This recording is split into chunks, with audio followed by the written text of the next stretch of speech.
Welcome to Cozy Mysteries Bedtime Stories. I'm your host, Alexander Thorne. With my warm British accent, I'll be narrating tonight's tale in that classic Agatha Christie style you love, sophisticated yet utterly accessible, with a slow, deliberate pacing perfect for unwinding after a long day. Settle in with a cup of tea, perhaps by the fire, and let the mystery unfold. This is a long one, designed for over 90 minutes of listening bliss, so make yourself comfortable. Chapter 1. Introduction and Setup. Hercule Poirot folded the flimsy sheet with precise creases and placed it upon the silver tray where my valet George had left the Morning Post. Outside my Baker Street window, London lay muffled beneath a thin, ungracious sleet that turned the pavements to treacherous glass and made even the most stoic Englishman curse under his breath.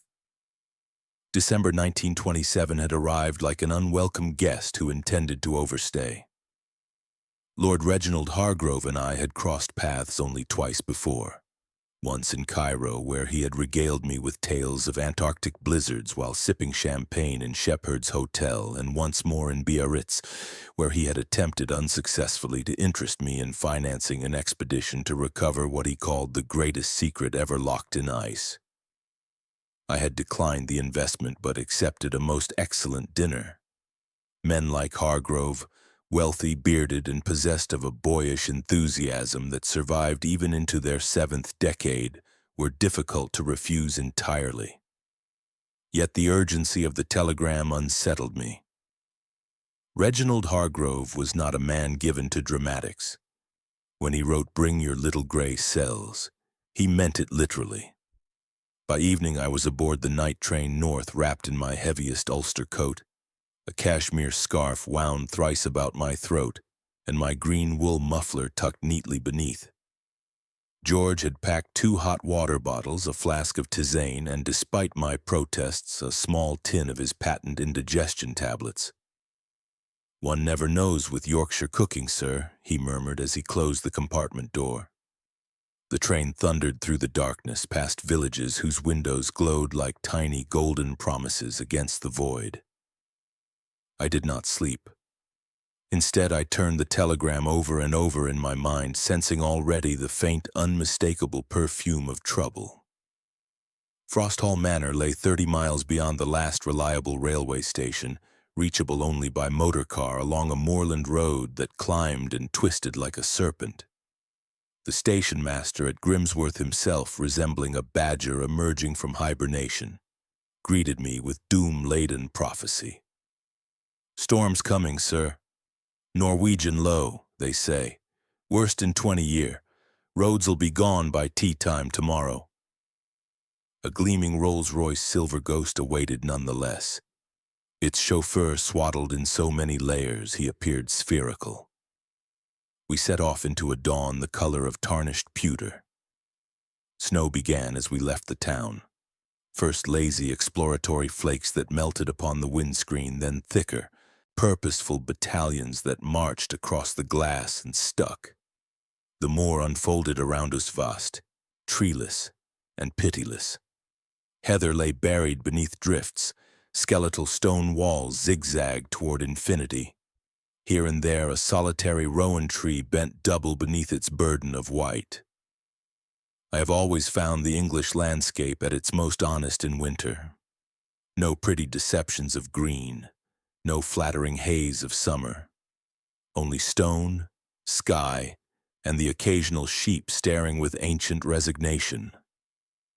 After 2 hours of sliding, lurching progress, the manor appeared suddenly atop a rise, as though the moor itself had exhaled it into being. Frosthall was everything its name promised, a brooding Jacobean pile of blackened stone, pepper-pot chimneys, mullioned windows that glittered like suspicious eyes.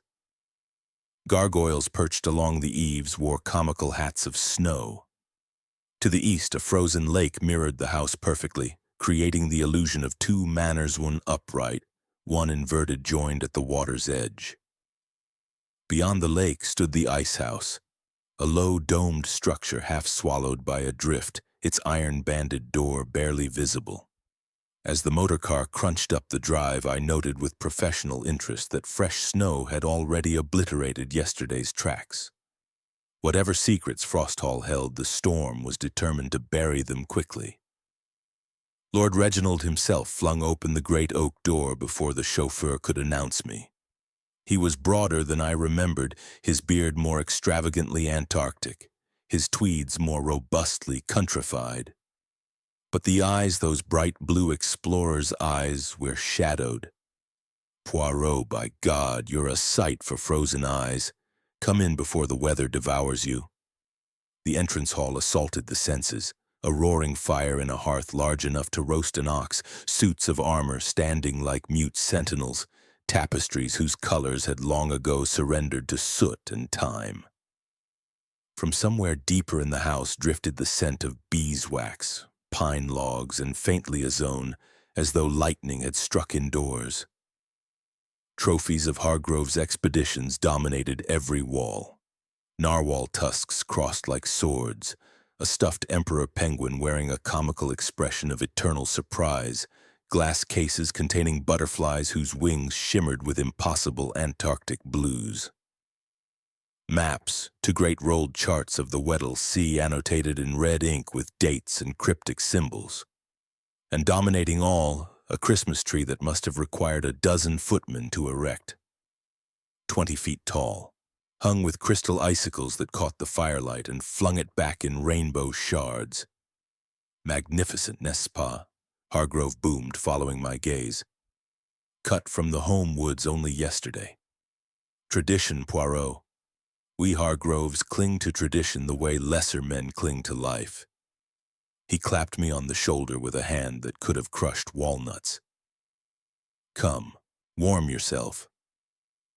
The others are at breakfast. We're a small party this year. Storm kept half the county away, but select.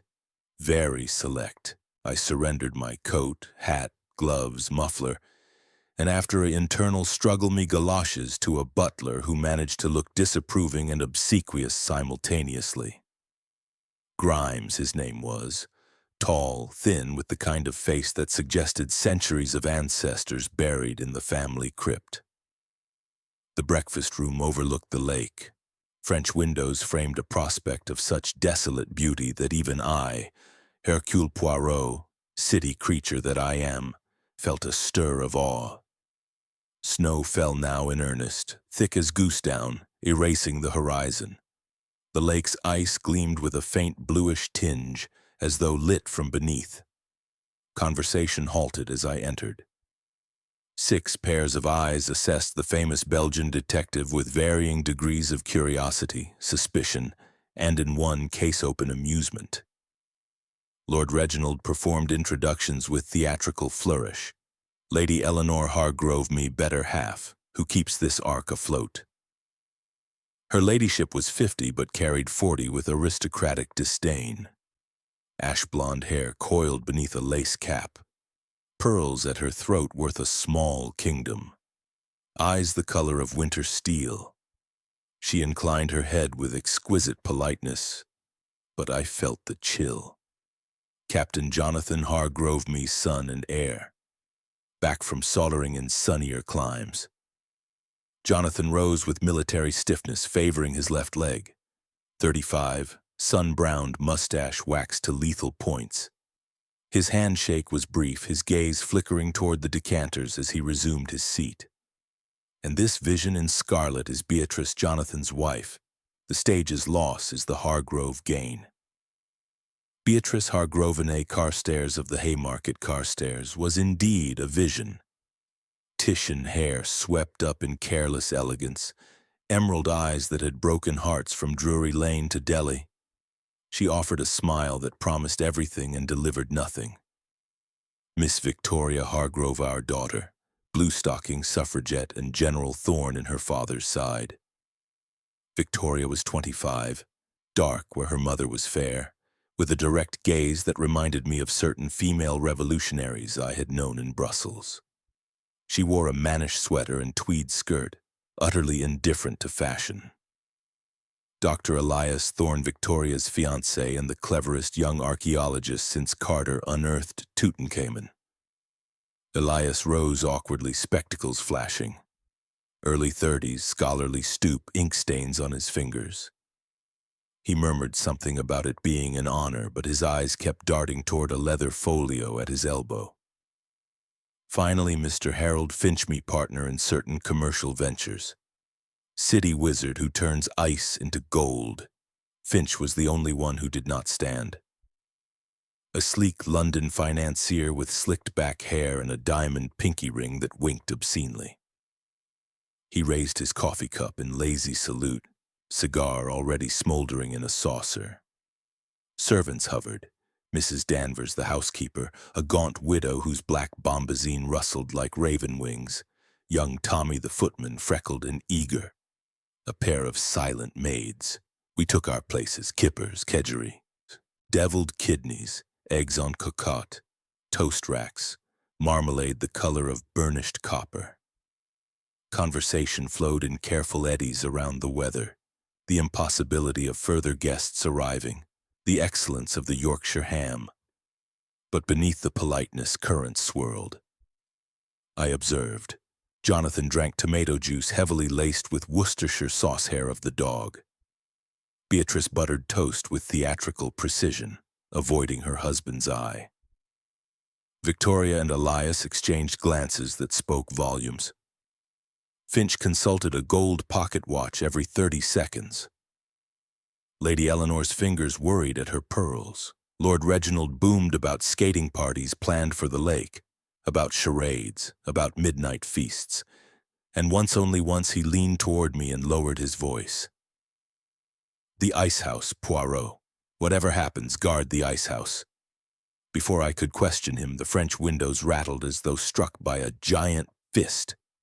Snow blasted against the glass. The storm had arrived in earnest. By luncheon, the world beyond the windows had vanished. Telephone lines sang, then snapped.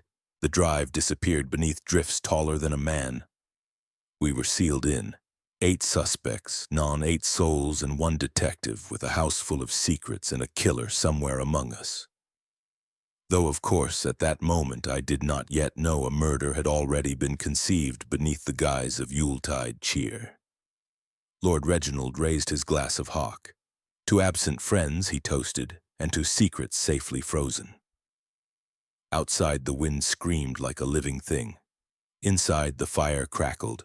The crystal icicles on the tree trembled, and Hercule Poirot, trapped in this English ark upon a sea of white, felt the first prickle along his spine that told him death was already walking the corridors of Frosthall Manor. But that, my dear listeners, is a tale for the chapters yet to come. There ends our lavish first chapter, 2,000 words of snowbound suspense to tuck you in tonight. Shall I return tomorrow with Chapter 2, or would you prefer I linger even longer in another expanded installment? Pop your thoughts in the comments along with where you're listening from. Until next time, keep warm, keep safe, and remember, even the purest snow can hide the darkest secrets. Chapter 2. The crime discovered the morning of the 23rd of December broke with a silence so complete it felt like the world holding its breath. I, Hercule Poirot, rose early habit of a lifetime and descended to the breakfast room expecting the usual muted clatter of Georgian silver upon Worcester porcelain. Instead, I found only Beatrice Hargrove, pale as the snow outside, picking at a kipper as though it had personally offended her. "Lord Reginald?" I inquired politely. Beatrice's emerald eyes flicked up. "Hasn't come down. Unusual for him, Papa is an early riser, especially when there's skating planned. He was terribly excited about showing off the lake to you, Monsieur Poirot." A prickle of unease stirred beneath my perfectly starched collar. I glanced through the French windows. The storm had spent itself overnight, leaving a landscape scoured clean. The lake lay like a sheet of polished steel. The ice house crouched at its far end, half buried in a drift that had grown into a small mountain. No footprints marred the pristine expanse. Grimes appeared, statue still in the doorway. "His lordship is not in his room, sir." Bed unslept in. Boots gone. The key to the ice house he hesitated, missing from its usual hook. A frisson rippled through the room as the others drifted in. Jonathan limping, Victoria tousle-haired and defiant, Elias clutching a leather notebook as though it were a talisman, Finch already puffing on a cigar despite the hour. Lady Eleanor entered last, her pearls clicking softly like worry beads. "Reginald rose at 5, she said, voice steady but pitched half a tone too high. I heard him moving about. He muttered something about the secret thawing and laughed rather wildly, I thought. Then the door closed. I assumed he had gone to the ice house. He does that sometimes, sits among the ice blocks and remembers." "Remembers what?" I wondered, but there was no time for questions. Young Tommy the footman burst in, snow cascading from his boots, face the color of skimmed milk. "He's in there, my lords are every one. Lord Reginald's in the ice house. Dead as mutton, begging your pardons, and the door locked from the inside." Pandemonium. We spilled out into the hall like a coven of particularly well-dressed witches. Coats were seized, scarves wound, galoshes stomped into. The cold struck like a physical blow 20 degrees below, perhaps more. Breath plumed in white clouds. Our boots carved the first scars across the virgin snow as we followed Tommy's frantic trail toward the lake. The ice house door faced us. Ancient oak banded with iron, a heavy Yale padlock snapped shut. Through the small grated window high in the door I could see the glint of the key still on its chain around Lord Reginald's neck. His footprints led directly to the threshold. None led away. Jonathan attacked the lock with a woodsman's axe fetched from the stables. 3 blows for, and the hasp shattered. The door groaned inward on hinges stiff with frost. Inside, the temperature plunged further. Blocks of ice from the previous winter loomed like sarcophagi, their surfaces filmed with hoar frost that glittered in the lantern light. And there, sprawled upon the sawdust floor, lay Lord Reginald Hargrove. A harpoon his own, taken from the Antarctic display in the hall, protruded from his chest at a perfect right angle. Blood had frozen in long crimson icicles that depended from the wound like macabre stalactites. His eyes stared upward, wide with shock rather than terror. One hand still clutched the small iron chest he called his frozen secret. The lid hung open, empty. But the true impossibility struck me like a blow. The door had been locked from the inside. The key remained on, its chain within. No windows large enough for a child, let alone a murderer. The ventilation slits were barred and clogged with snow. The floor solid York stone flags, no trapdoors. And outside, the snow around the ice house remained utterly undisturbed save for Reginald's own incoming prints and our own frantic arrival. Jonathan dropped to his knees beside his father, a sound escaping him that was half sob, half animal snarl. Beatrice turned away, pressing a lace handkerchief to her lips. Victoria stood rigid, fists clenched at her sides. Elias removed his spectacles and polished them mechanically as though clearer vision might make the scene less real. Finch's cigar had gone out. He did not notice. Lady Eleanor alone approached the body. She knelt regardless of her silk stockings and closed her husband's eyes with trembling fingers. "He was so proud of this place," she whispered, "said the ice preserved everything, even secrets." I examined the scene with meticulous care, my little gray cells whirring like a Swiss watch. The harpoon had been wrenched from its wall mount 10 feet away, impossible to fall by accident. The angle of entry suggested a blow from someone standing directly in front. Yet suicide? None. The force required, the awkward reach impossible for a man of Reginald's bulk. The empty chest, pry marks fresh, splinters of wood curled like white petals. Whatever had been inside, map, relic, diamond, he had hinted at all 3 was gone. Time of death. Rigor mortis just beginning despite the cold. Perhaps 6 a.m., give or take. The broken watch on Reginald's wrist had stopped at 6:12, crystal shattered as though struck deliberately. And the footprints, the footprints. I studied them obsessively. Reginald's galoshes left a distinctive herringbone pattern. His trail began at the manor's side door, proceeded in a straight line across the lawn, over the frozen lake, the ice bearing his weight without crack or creak, and directly to the ice house. Depth consistent throughout, no hesitation, no struggle, no second set of prints overlaid or paralleled his own. Impossible, absolutely impossible. By the time the local constable arrived and skis puce-faced and apologetic, having battled 10 miles of drifts, no doubt remained. Murder. But how? And by whom? We retreated to the house, leaving the body where it lay. The cold would preserve it better than any mortuary. In the drawing room, brandy was poured with shaking hands. Accusations hovered unspoken in the air like cigar smoke. Jonathan's eyes were red-rimmed. Father kept that key on him always. Said only death would part him from the secret. Beatrice laughed high, brittle. Death certainly managed it. Victoria rounded on her. Have some respect. Elias laid a restraining hand on Victoria's arm. We're all in shock. Finch relit his cigar with deliberate calm. Insurance will cover the relic, I suppose. If it still exists. Lady Eleanor's voice cut through like a shard of ice. The relic was never insured. Reginald said some things were beyond price. I observed them all. 8 people trapped in a snowbound manor with a corpse in the ice house and a murderer who had walked through locked doors and left no trace upon the snow. The constable cleared his throat. Inspector'll be days yet, sir. Roads are gone.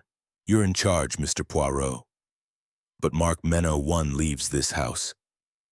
Outside, the wind began to rise again, whispering across the lake like a conspirator. Inside, the frozen secret had thawed into something far deadlier. Murder. There ends Chapter 2. My dear son, 1,000 words of impossible crime to chill your blood. Who do you suspect already? The grieving widow? The indebted son? Or perhaps the ice itself harbors the killer? Tell me below, along with your listening spot tonight. Chapter 3. Investigation begins. I arranged 8 chairs in a precise semicircle, with my own at the apex, rather like a conductor facing his orchestra of suspects. The constable, a earnest young man named Piggott with frostbitten ears, stood awkwardly by the door, notebook poised. Mesdames et messieurs, I began, twirling the ends of my mustache for emphasis, we are prisoners of the snow, yes, but also prisoners of the truth. Lord Reginald was murdered between 5 o'clock and 6:15 this morning inside a room locked from the within, with no footprints save his own approaching or departing. Someone among us possesses a cleverness that is almost admirable. I, Hercule Poirot, will unmask that someone. But first order, method. We reconstruct the night. I consulted my pocket watch, 1:47 p.m., and began with the timeline. Lord Reginald was last seen alive by Grimes at 11:45, descending the main staircase in dressing gown and carpet slippers, carrying a lantern. He said, quote, "Can't sleep, going to check the ice house. The thaw worries me." Lady Eleanor heard him leave the bedroom at 5. Between those hours, who saw or heard anything? Silence. Only the crackle of pine logs. I started with the staff, always the staff. Grimes entered first, spine rigid as a ramrod. I retired at midnight, sir. My room is above the stables. Heard nothing until Lady Eleanor rang at 6:30, but... He hesitated. Around 3, I thought I heard the side door, the one nearest the lake, open and close. Thought it the wind.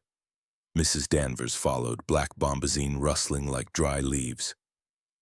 My husband died on his lordship's last expedition. Frozen solid, they said. I've no love for ice houses. Her eyes were red-rimmed. I was awake most of the night with my rheumatism. Heard footsteps in the corridor at 4:30. heavy, a man's. Tommy the footman shuffled in, cap twisting in his hands. "2, sleep in the attic, sir. Dreamed of penguins, funny enough. Woke once when the grandfather clock struck 2. Looked out the dormer, saw a light bobbing across the lake, like a lantern on the ice. Gone in a blink. 3 witnesses, 3 fragments. Already the picture shimmered. Lady Eleanor entered next, composure fraying only at the edges. Reginald and I quarreled last night about the will. He intended to leave everything to the British Museum, his frozen secret included. The family would have nothing. I begged him to reconsider. He laughed, said, 'Some things must stay buried, my dear.' Then he kissed my forehead and went to his dressing room. I took a sleeping powder and heard nothing until 5. Jonathan limped in, brandy on his breath despite the hour. Father cut me off 6 months ago. Gambling debts, Indiabad, luck at cards. I was in the billiard room until 2, drowning sorrows. Beatrice found me there, dragged me to bed. We quarreled. She left the room around 3, said she needed air. I passed out. Beatrice followed, eyes swollen but chin high. Yes, I left Jonathan snoring. Walked the long gallery, couldn't breathe in that room. I saw a figure on the terrace below, muffled in a greatcoat. Thought it was Father. The figure crossed the lawn toward the lake, carrying something under one arm. A box, perhaps. Then the snow started again and I lost sight. Victoria and Elias arrived together, fingers entwined. Victoria spoke first. Elias and I were in the muniments room until nearly 4, cataloging Father's Antarctic journals. We found a letter proof that the frozen secret isn't a map at all. It's a diamond, a black diamond, cursed, smuggled out in '09. Father was going to expose his partners. We argued he wanted to return it to the mine owners. I wanted the money for Elias's dig in Mesopotamia. Her voice cracked. We fell asleep among the papers, woke at 6. The house was silent. Elias adjusted his spectacles. I stepped onto the balcony for air at 5:30. Saw fresh footprints crossing the lake, only one set. They stopped halfway as though swallowed. Finch sauntered in last, cigar unlit between gloved fingers. I'm a city man, Poirot. Sleep like the dead. But I'll confess, I was on the telephone until 1 trying to reach my broker before the lines went down. Hargrove was pulling out of our syndicate. The diamond was our collateral. Without it, I'm ruined. After the call, I took a turn about the conservatory. Heard a scream brief cut off. Thought it a fox. I dismissed them one by one, my little gray cells humming. Clues already presented themselves like cards in a patience game. First, the broken watch stopped at 6:12. Yet Mrs. Danvers heard heavy footsteps at 4:30. Someone had been abroad long before the murder. Second, the lantern seen crossing the ice at 2, the figure at 3, the scream, the footprints that vanished midway. Third, a smear of blood on the icehouse door handle type AB, rare. Lord Reginald was O. Fourth, a single pearl, Lady Eleanor's caught in the padlock hasp, torn from her bracelet during struggle, or planted. Fifth, a faint scent of ether in the icehouse, though no medical stores were kept there. And sixth, the ice itself. I had examined the lake. Beneath, 6 inches of fresh powder lay older, wind-scoured ice blue, dense, strong enough for a man. But in one place, near the center, a perfect circle had been cut and replaced, the plug refrozen seamlessly. A breathing hole, a hiding place? I summoned them back for one final revelation. Someone walked to the icehouse twice, I announced. Once at 2 o'clock to prepare, once at 5 to kill.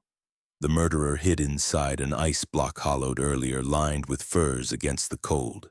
Waited hours. Struck when Lord Reginald opened the chest, then locked the door from within, posted the key back onto the chain through the ventilation slit using a thread later retrieved.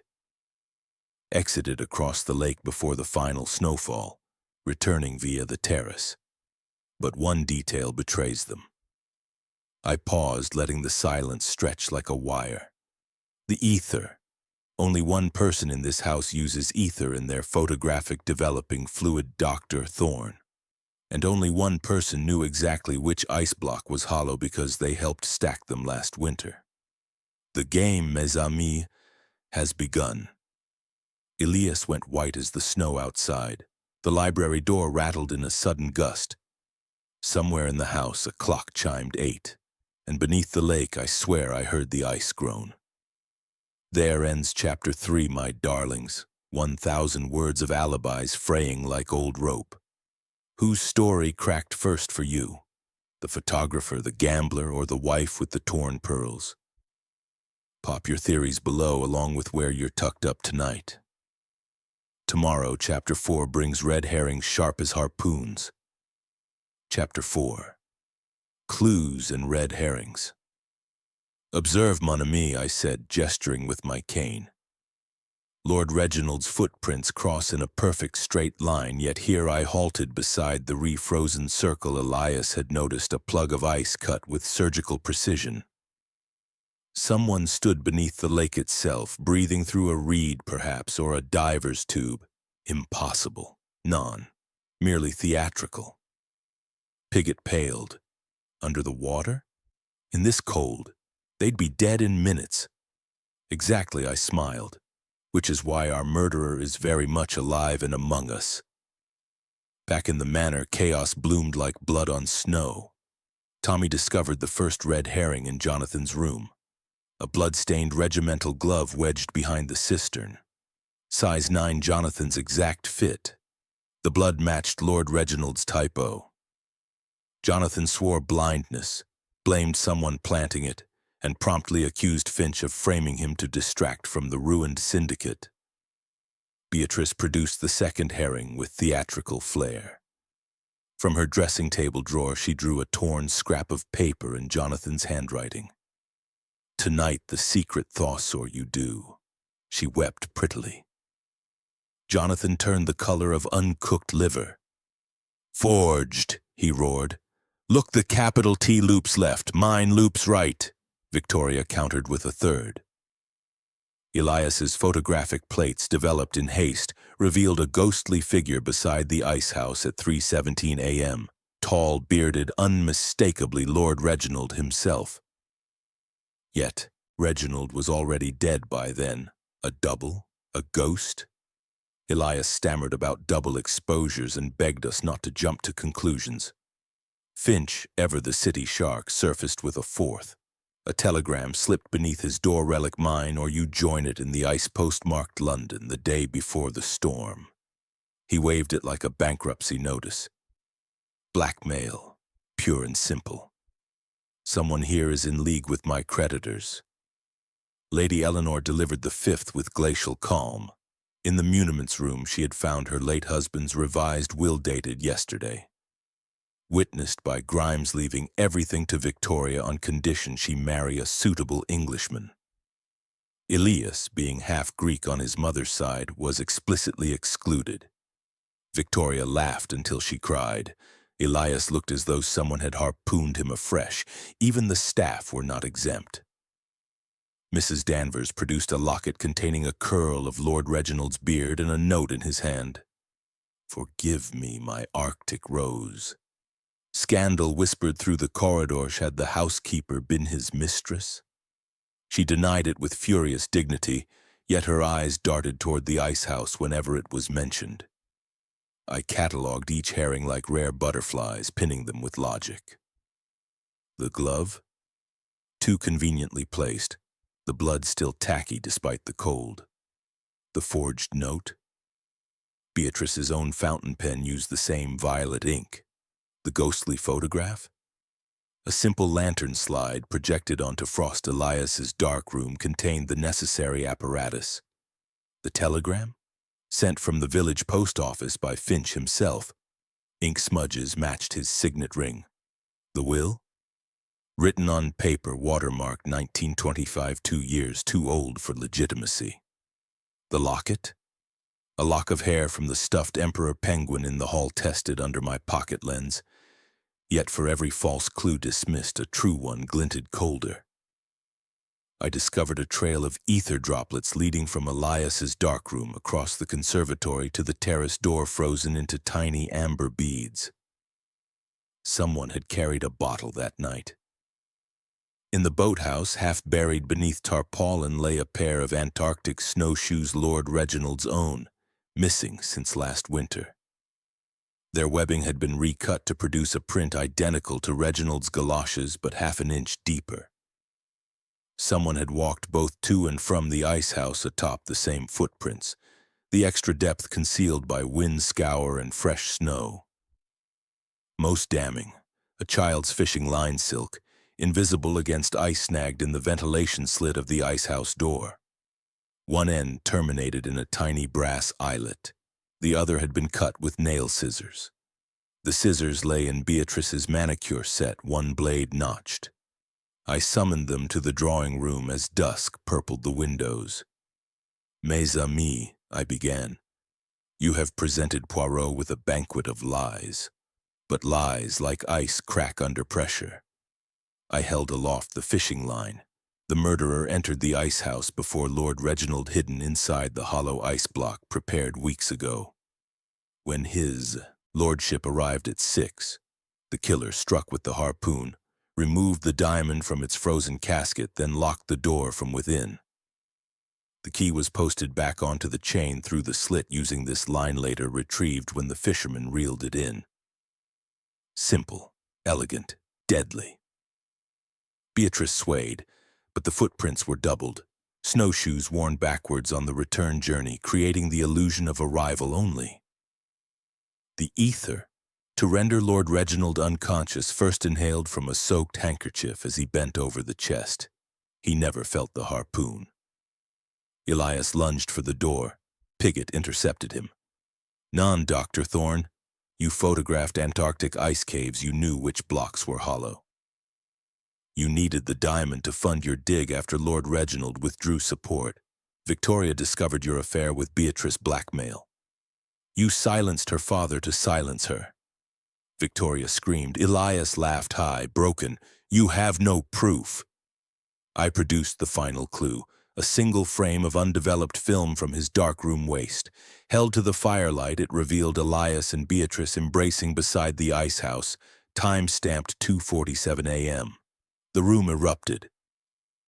Jonathan struck Elias full in the face. Blood spattered the Persian rug like melted rubies. Lady Eleanor fainted into Grimes' arms. Finch lit another cigar with shaking hands. Outside, the wind rose anew, rattling the French windows as though the frozen lake itself demanded justice.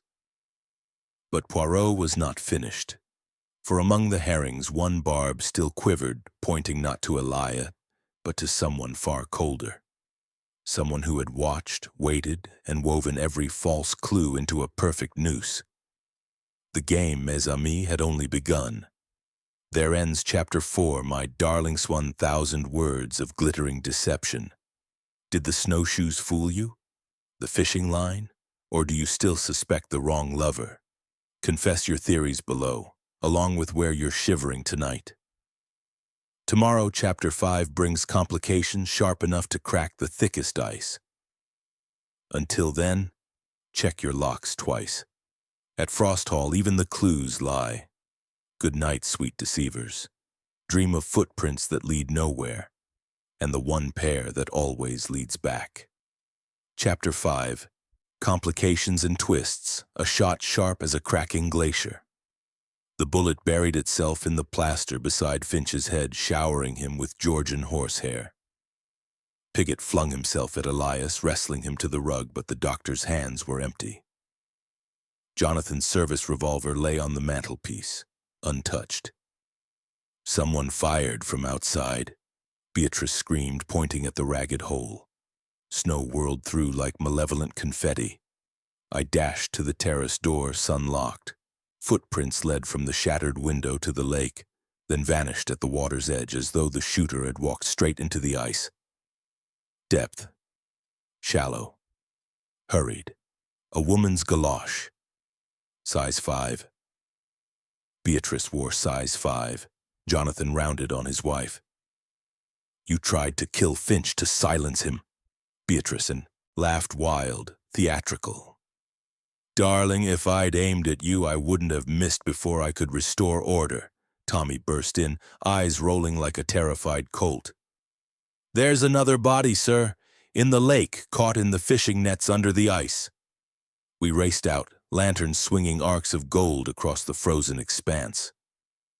Piggott and Grimes hacked at the ice with axes until a dark shape floated up like a nightmare hooked from the deep. Grimes himself, throat cut ear to ear, the wound frozen into a crimson grin.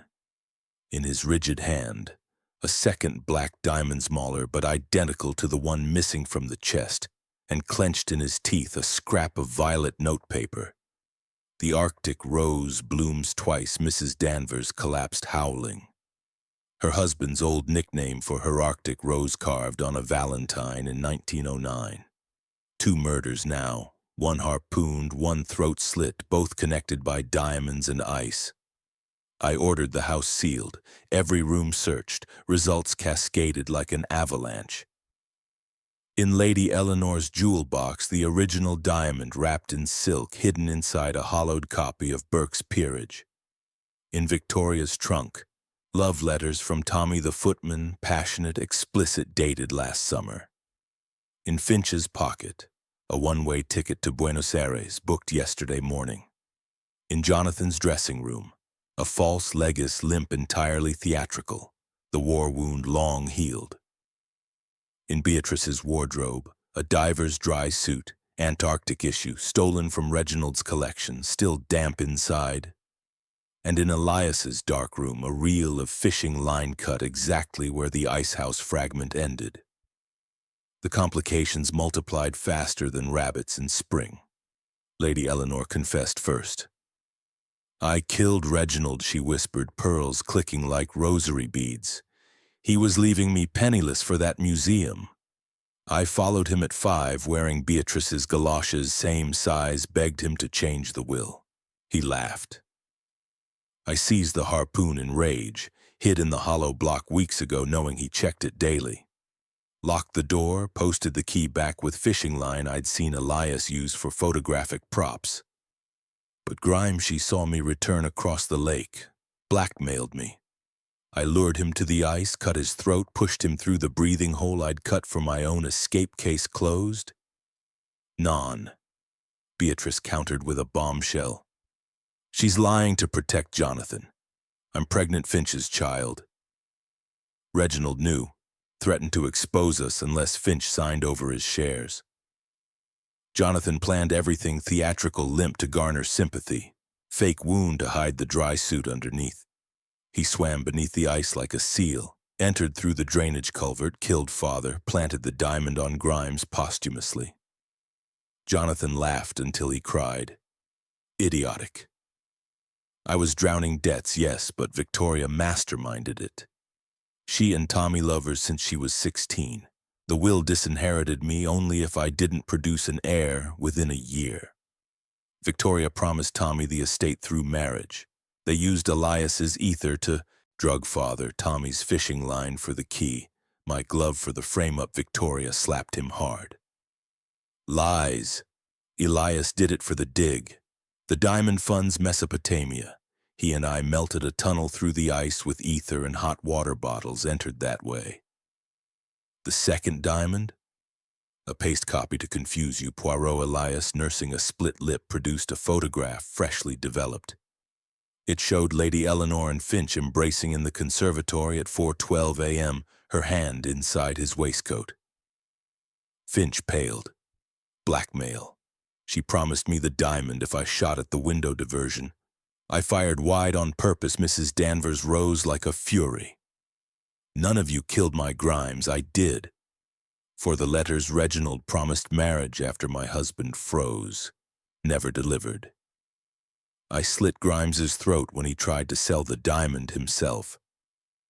5 confessions, 6 motives, 0 consistency. I retreated to the ice house alone, lantern high. The complications were exquisite, almost too exquisite. Then I saw it, the hollow ice block, not one hiding place but two stacked. The upper melted slightly, revealing a narrow cavity containing a child's slate. On it, chalked in a trembling hand, "Help! Trapped since 2 a.m., the ice is closing." A third person had been inside the block when the murderer struck witness to everything. The slate's corner bore a tiny engraved crest, the Hargrove family dolphin. Whoever wrote it was blood. I returned to the drawing room where accusations had descended into hysteria.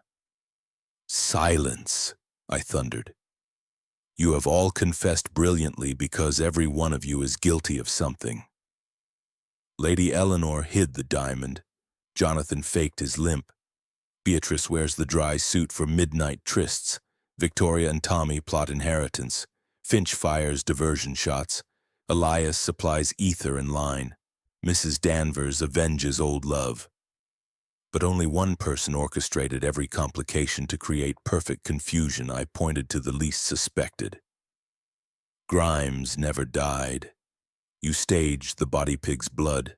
Theatrical makeup from Beatrice's old kit. A dummy weighted with stones. You cut the throat wound post-mortem on a frozen haunch of venison, swapped it in the dark. The Arctic rose note. Written by you, Mrs. Danvers taught you the pet name. You fired the shot, planted every false clue because the real diamond, both of them, are already en route to Antwerp in your dispatch case, Mr. Finch. You needed chaos to cover your escape when the snowplows arrive tomorrow. Finch bolted. Piggott tackled him at the door.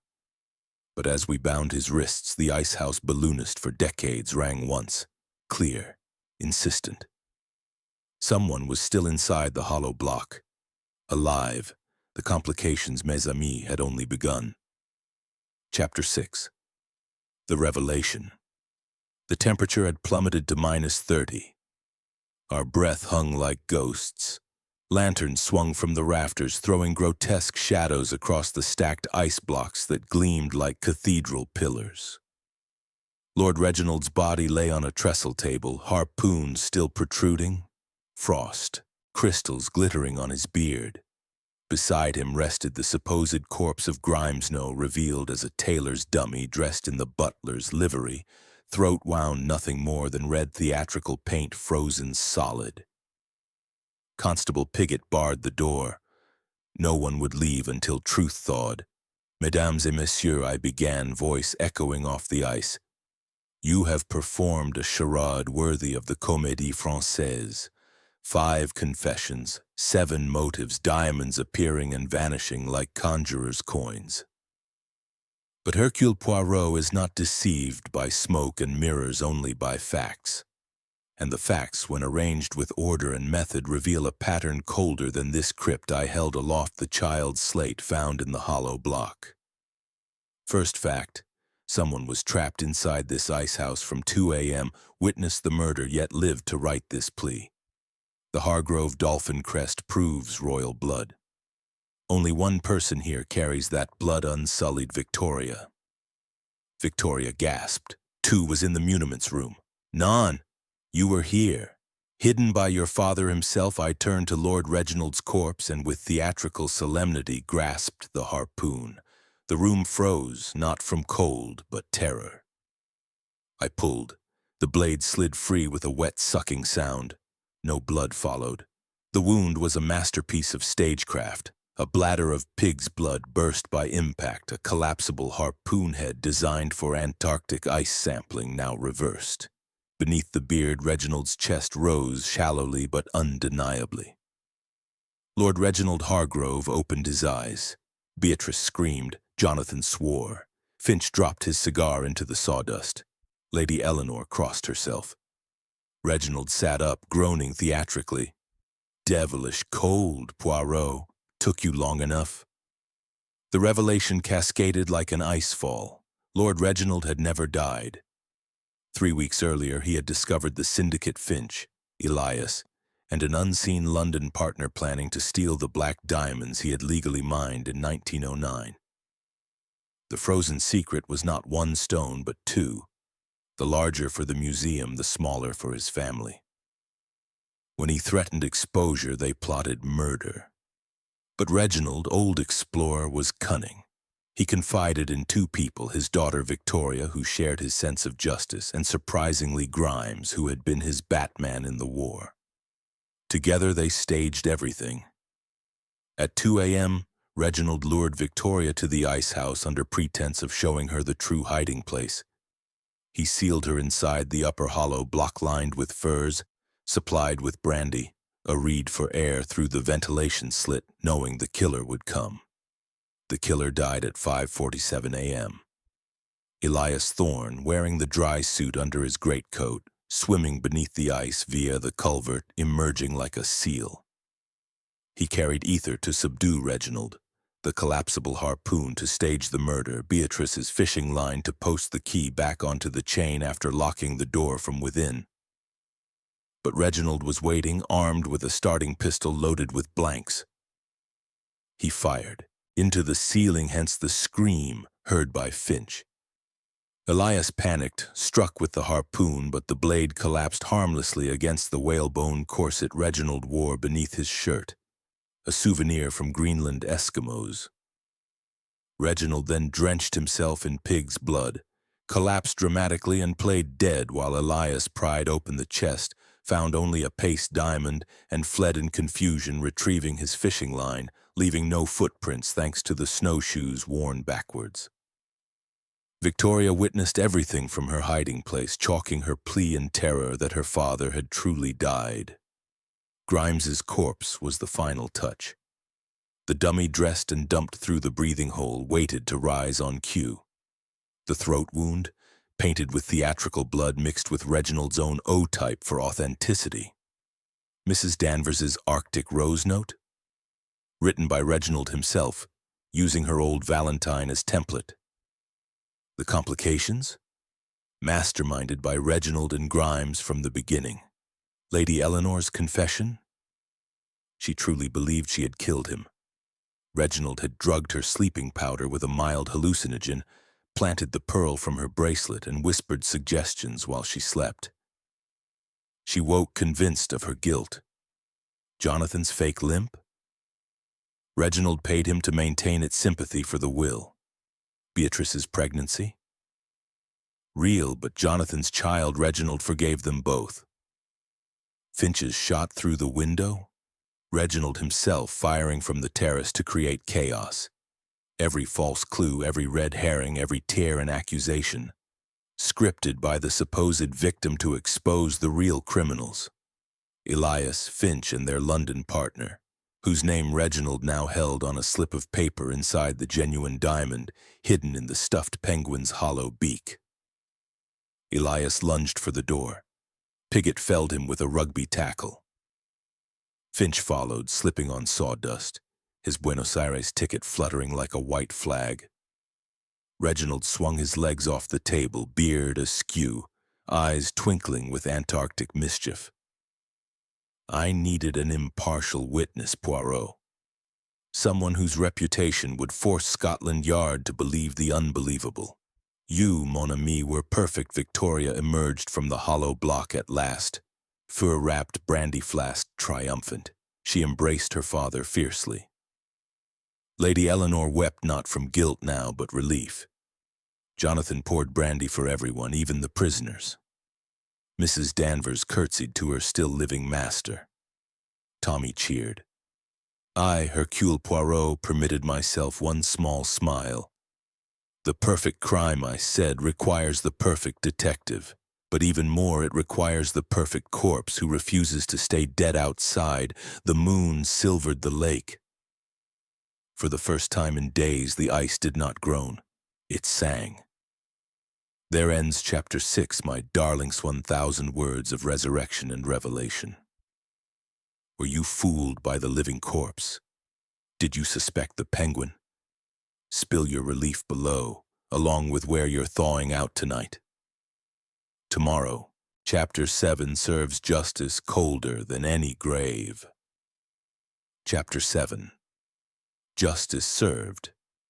Lord Reginald Hargrove, very much alive and wrapped in a bearskin that made him resemble a victorious Viking, raised a silver flask in salute. To Poirot he boomed, the only man in England who could solve a murder that never happened. Laughter rippled, nervous, relieved, genuine. Even Lady Eleanor permitted herself a smile, the pearls at her throat catching the light like tiny moons. The real criminals, Dr. Elias Thorne and Mr. Harold Finch, stood handcuffed to Constable Piggott and a burly sergeant who had arrived with the plough. Their faces were studies in defeat. Elias's spectacles askew, Finch's diamond pinky ring now evidence-bagged and labeled. Scotland Yard had taken my telephone call with gratifying speed once the lines were restored. Inspector Japp himself was en route from London, promising to arrive before luncheon with warrants as thick as plum pudding. But justice, like good brandy, is best served personally. I turned to the assembly. Mes amis, the law will have its course, but Poirot believes in explanations. Let us tie the final knots before the ropes bind these gentlemen forever. I began with the diamonds. The genuine stone-stew black diamonds worth a Raja's ransom were recovered from the stuffed emperor penguin's hollow beak, exactly where Reginald had hidden them after substituting paste replicas. The paste had fooled Elias long enough for panic to set in. The real stones were destined for the British Museum, with a codicil ensuring Victoria's expedition funding and Jonathan's debts quietly settled. Finch provided the market, I continued, Elias the expertise. Together they planned to melt the ice chest with ether, substitute fakes, and blame the theft on Antarctic shrinkage. But Lord Reginald discovered their correspondence hidden in Elias's photographic plates developed with my assistance yesterday evening. Elias spat into the snow. We would have been rich. Instead, Reginald growled, You'll be poor and in Dartmoor for attempted fraud, conspiracy, and let us not forget assault upon a whalebone corset. Finch's suave mask cracked. It was Thorne's idea. I only handled the finances. None, I corrected gently. You handled the revolver. The shot through the library window? Your fingerprints on the cartridge case recovered from the lake where you discarded it. You fired to create chaos while Elias swam beneath the ice. A pretty diversion, but diversions, like ice, leave ripples. Beatrice stepped forward, radiant in emerald wool, and I confess my fishing line was used without permission. But Jonathan and we're expecting, truly. Father knew for weeks. The pregnancy was real, the affair was fiction to stir the pot. Jonathan limp abandoned, standing tall, wrapped an arm around her. Father paid my debts months ago. The gambling story kept Elias complacent. Thought I was desperate enough to help him. Victoria, arm linked with her father's, laughed through happy tears. And Tommy? My lover? Poor boy fainted when Father suggested it. Tommy's engaged to the upstairs maid. I've been secretly engaged to Elias properly until he showed his true colors. The love letters were forged by Father in Tommy's handwriting. Practice from the War Office, Tommy, freckles blazing, grinned sheepishly. Never kissed a girl improper like in my life, Mrs. Danvers curtsied, eyes shining. The Arctic rose note? His lordship wrote it himself, knowing I'd recognize the phrase. Wanted to give me a fright for gossiping below stairs. Grimes alive, immaculate, and smug poured champagne into teacups. The dummy was my old tailor's form from the village. Painted the wound with beetroot juice and cochineal. Froze solid in the larder. Swapped it for the venison haunch when no one was looking. Lady Eleanor dabbed her eyes. Reginald drugged my sleeping powder with something beastly. I woke convinced I'd murdered him in my nightgown. Haven't slept properly since Reginald enfolded her in the bearskin. Forgive an old explorer his theatrics, my dear. I needed everyone to believe, including you. The hallucinogen was harmless laudanum and a touch of suggestion. You always were susceptible to my stories. Even the attempted framing of Mrs. Danvers dissolved into laughter. The locket held penguin down, not human hair. I raised my cup, and the hollow ice block. lined with sealskin heated by chemical warmers from the Antarctic kit. Victoria endured 6 hours with brandy, chocolate, and her father's pocket watch for company. She emerged heroic, though frost-bitten in places no lady mentions. Victoria curtsied. Worth it to see Elias's face when father sat up. The plow drivers cheered as Jap's motorcar crunched to a halt, handshakes all round except for the prisoners who were bundled away protesting. Reginald pressed a small velvet box into my hand. Inside, a perfect black diamond chip mounted as a tie pin. For the little gray cells, he said gruffly. Though I suspect they're worth more than any stone Lady Eleanor kissed my cheek continental fashion. You gave me back my husband, monsieur, and my sanity. As I boarded the train south, Frosthall shrinking behind me like a dream thawing at the edges, I permitted myself a small sigh of satisfaction. Another case concluded, another impossible crime reduced to order and method. Yet as the moors gave way to hedgerows and the sun climbed higher, melting rivulets of snow into 1,000 tiny rivers, I reflected. Justice, like ice, has many facets. Sometimes it preserves, sometimes it cuts. And occasionally, rarely, it allows a man to return from the dead to set his house in order. At King's Cross, George awaited with my favorite Ovaltine. Successful trip, sir? Most satisfactory, George, though I shall never look at a penguin the same way again. Back in my flat, I placed the diamond tie pin in my drawer beside other mementos. A bullet from Sarajevo, a pearl from the Orient Express, a lock of hair from a countess who never was. Outside London bustled, oblivious to the drama played out upon Yorkshire ice, and somewhere in the Antarctic emperors marched across eternal snow, guarding secrets no man would ever steal.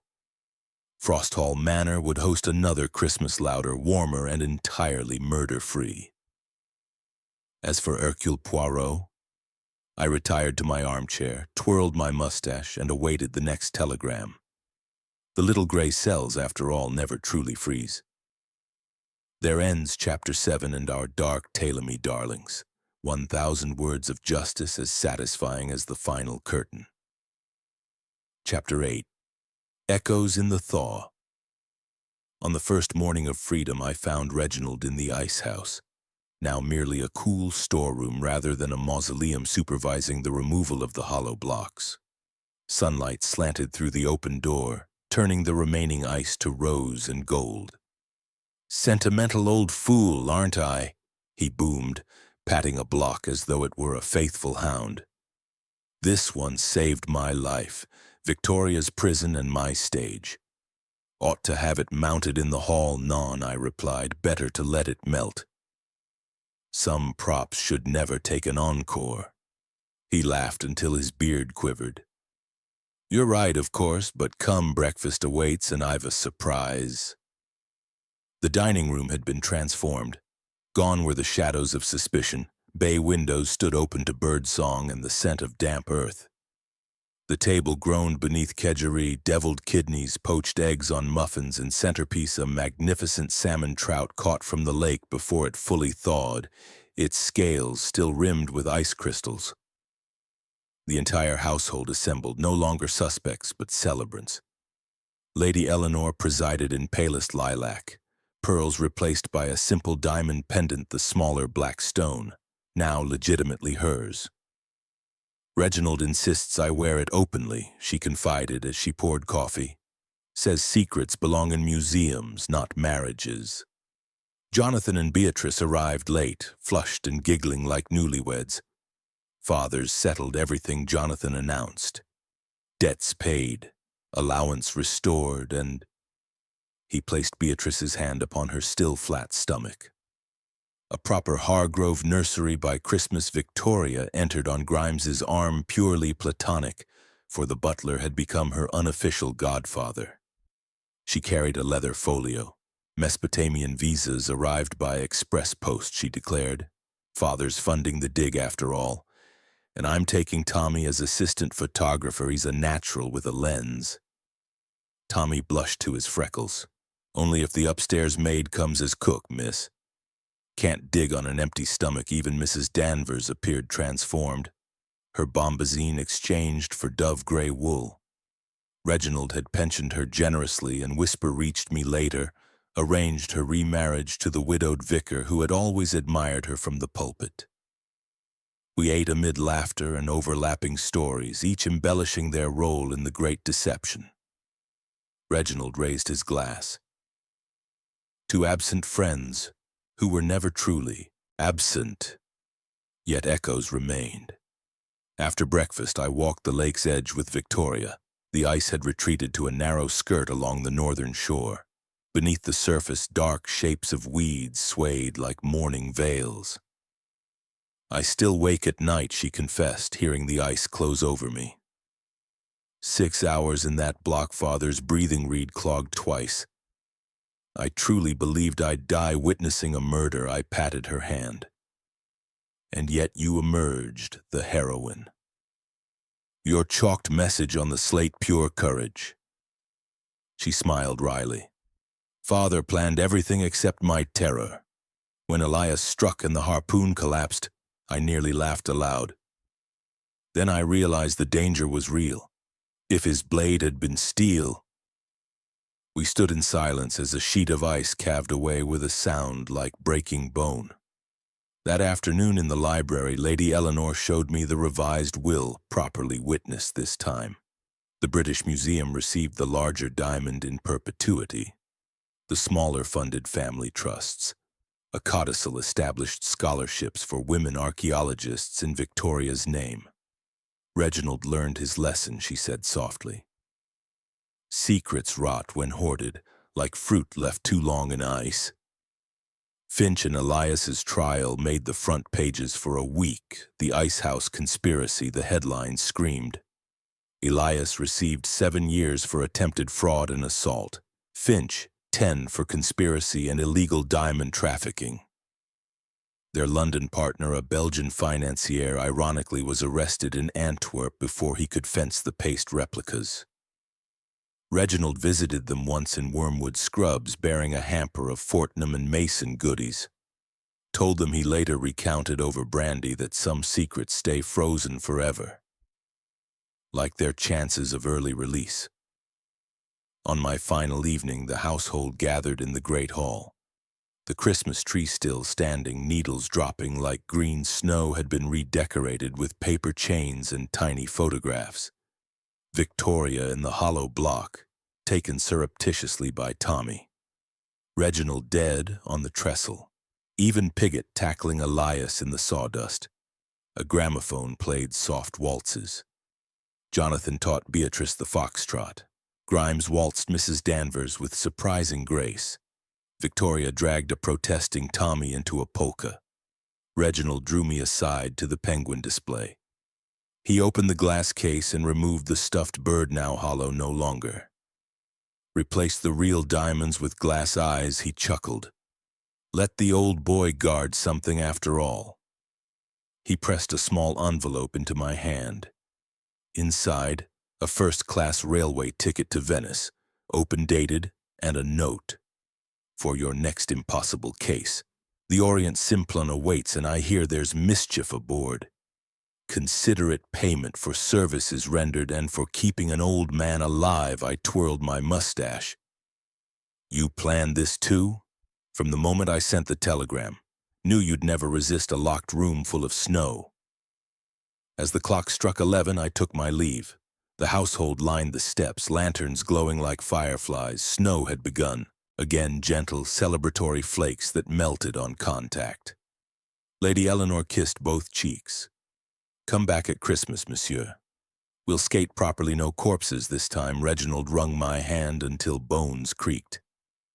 You gave me back my family, Poirot, and taught me that the greatest exploration is inward. Victoria hugged me fiercely. Write the story, monsieur, but change the names. Some echoes should fade. On the train south, watching moonlight silver the moors, I reflected upon echoes in the thaw. Frosthall had taught me that ice preserves perfectly lies, truths, love, terror. But spring always comes. Secrets melt. Relationships refreeze stronger or shatter forever. In my compartment, I pinned the black diamond chip to my tie. It caught the lamp's glow like a dark star. Another case concluded, another family reborn.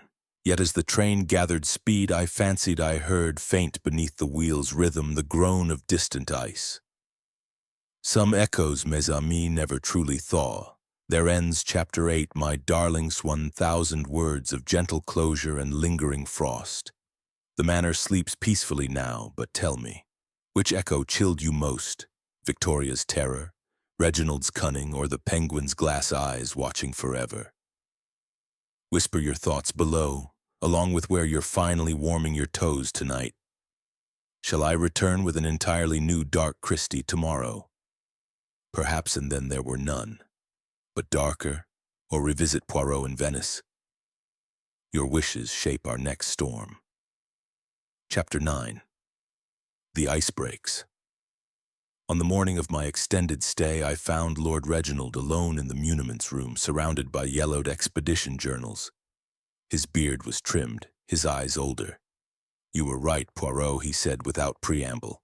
Secrets rot, but so do men who keep them.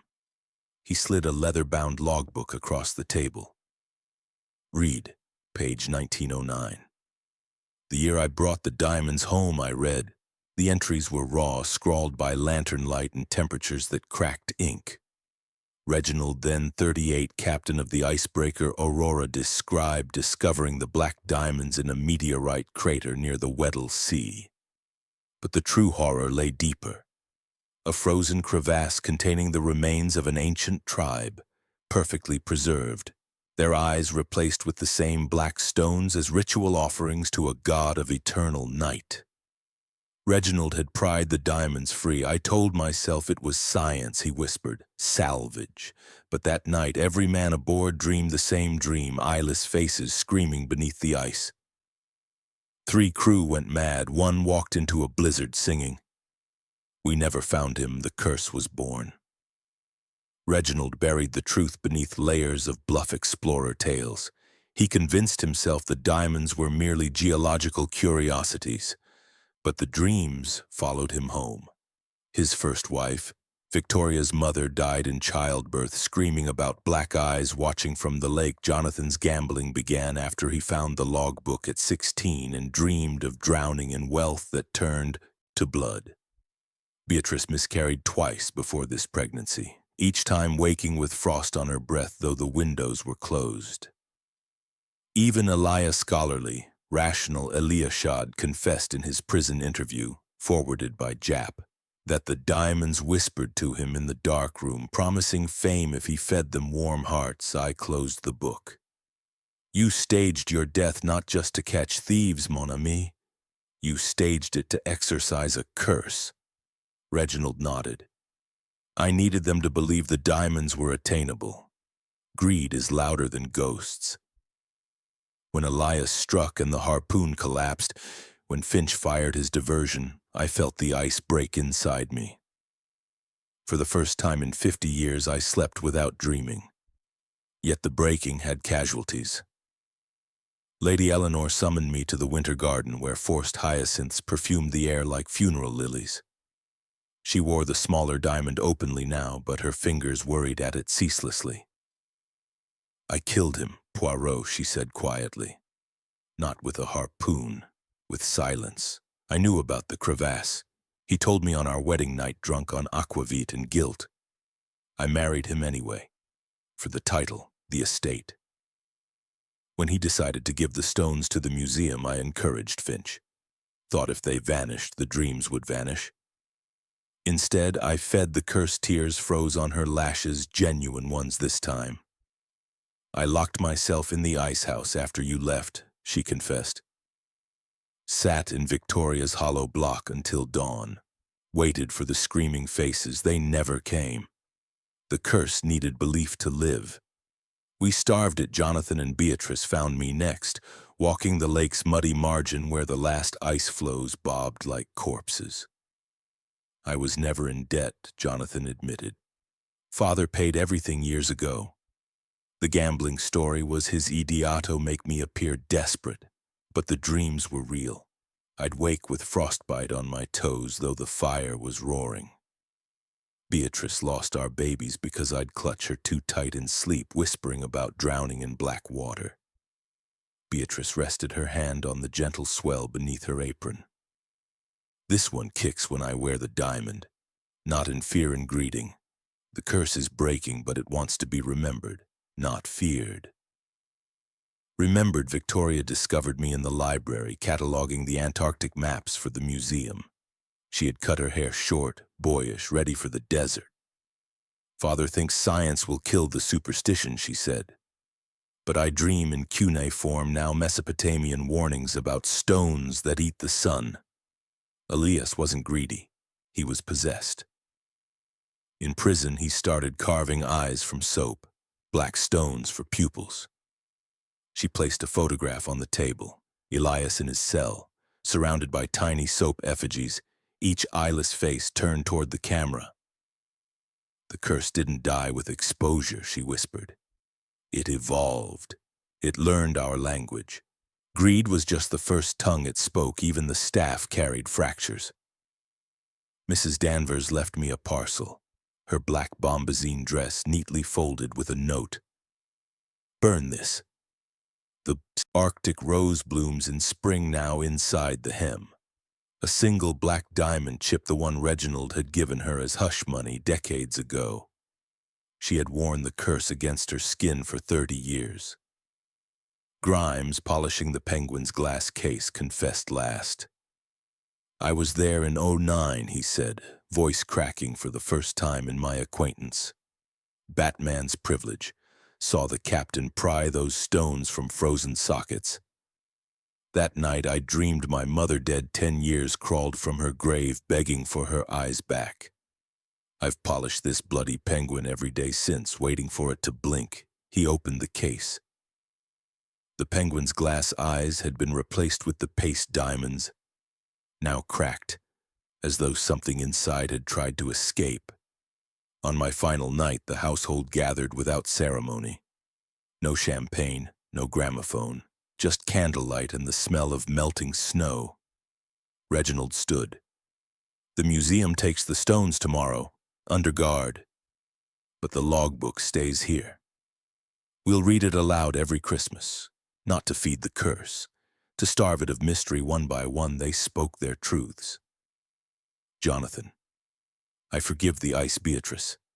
I forgive the child I'll never hold, Victoria. I forgive the desert for being too warm, Lady Eleanor. I forgive the husband who lied to save me, Grimes. I forgive the penguin, Mrs. Danvers, from the doorway in dove gray.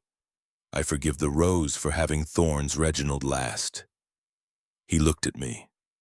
And I, Poirot, forgive the man who brought the darkness home. Because without darkness, how do we recognize light? Outside, the lake gave one final crack like a bone setting and fell silent. I left at dawn. The train south was warm, almost oppressively so. In my pocket, the diamond tie pin felt heavier than lead. At Baker Street, George greeted me with tea and post. Among the letters, a small parcel from Frost Hall. Inside, a single black diamond, chip flawless, and a note in Reginald's sprawling hand. The curse needed 7 believers to live. We are 6 now. Keep the 7th stone, Poirot. Some darkness belongs to detectives. I placed it in my drawer beside the Sarajevo bullet and the Countess's lock. That night I dreamed of eyeless faces beneath a frozen lake, but for the first time they were not screaming. They were smiling. The ice had broken, and something new, neither curse nor cure, had begun to flow beneath. There ends Chapter 9, my darling's 1,000 words of motives deeper than any crevasse. The curse is starved, yet it knocked on my drawer in Baker Street. Did you feel it knock on yours? Whisper your final chills below, along with where you're sleeping, truly sleeping tonight. Shall our next tale be the curse of the Black Diamond? Continued. Or something entirely new, darker, wetter? Your nightmares shape our winters. Until then, check under the bed. Some stones roll home. Good night, sweet believers. The ice has broken, but water remembers everything. Sleep tight. Chapter 10. Farewell to Frost Hall. Hercule Poirot departed Frost Hall Manor on a morning so still that the moor itself seemed to hold its breath. The snow had retreated to gray patches in the hollows. Primroses pushed through the mud like tiny acts of defiance. The lake lay open and depthless, reflecting a sky the color of regret. Lord Reginald insisted on driving me to the station himself in the newly repaired Silver Ghost, its chrome gleaming like a harpoon freshly polished. We spoke little on the journey. Words felt inadequate after the revelations of the past days. Instead, we listened to the engine's contented purr and the rooks arguing in the hedgerows. At Grimsworth Station, Reginald cut the motor.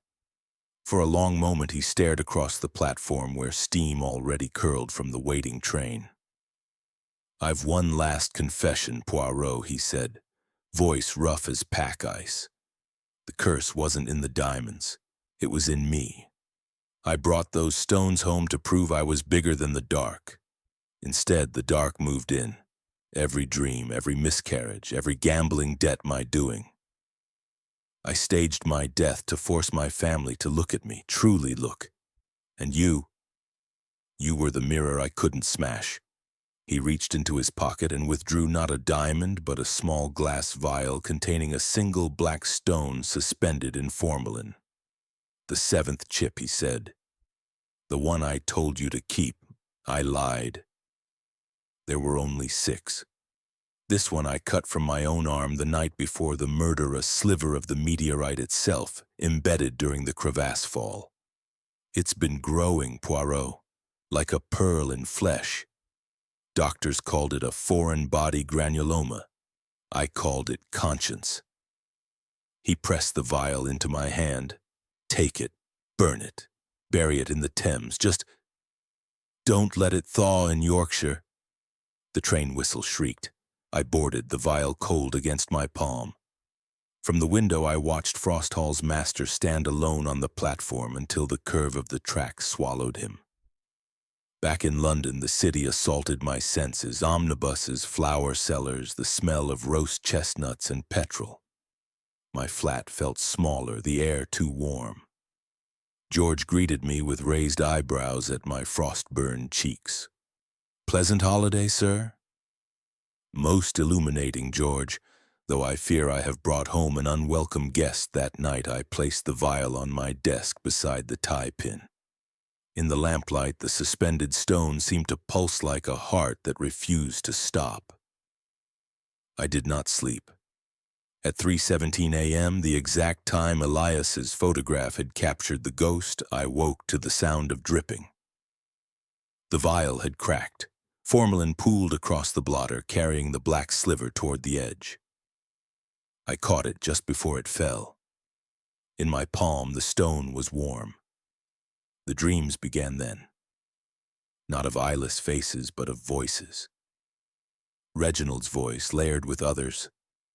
Victoria's laugh echoing across a desert wadi. Beatrice singing lullabies to an empty cradle. Jonathan counting cards that turned to ice mid-shuffle. Lady Eleanor reciting pearls like rosary beads. Grimes polishing glass eyes that blinked. Mrs. Danvers pruning roses that bled black sap. And beneath them all, a child's voice unborn, ancient whispering in a language older than Sumerian. We were never cursed. We were the curse. Waiting for someone small enough to carry us home, I woke, gasping, the stone clenched in my fist. Dawn found me at the British Museum, demanding to see the newly arrived Hargrove diamonds. The curatora, nervous young man with ink on his cuffs, led me to the vault. The larger stone rested on black velvet, catching the light like a drop of midnight. "It's extraordinary," he breathed, but overnight a flaw appeared, a hairline crack straight through the center. And the smaller stone Lady Hargrove's pendant arrived by post this morning with a note requesting it be displayed beside its twin. The crack matches perfectly. As though there Splitting, I placed Reginald's seventh sliver on the velvet. It rolled of its own accord, slotting into the larger diamond's crack like a key in a lock. The three stones became one. The curator gasped. "It's impossible. The atomic structure is irrelevant," I finished. Some things were never meant to be separate. That evening, a telegram arrived from Frosthall. I caught the next train north. The manor stood abandoned when I arrived. Windows dark, doors ajar, rooks circling like mourners. The lake was indeed gone, a gaping wound in the earth filled with glittering black sand that whispered when the wind touched it. In the great hall, the household waited in a semicircle, faces pale but unafraid. Victoria spoke first. "He left at dawn, said the stones were never the curse. We were. Our guilt, our greed, our silence. When the seventh piece left with you, the Moor took back what was hers. Jonathan held Beatrice close. The dream stopped the moment you took the train. Lady Eleanor wore no pearls now. He kissed me goodbye, said, 'Tell Poirot the ice finally broke clean.' Then he walked into the crevasse singing an old sea shanty. The sand rose up like a wave.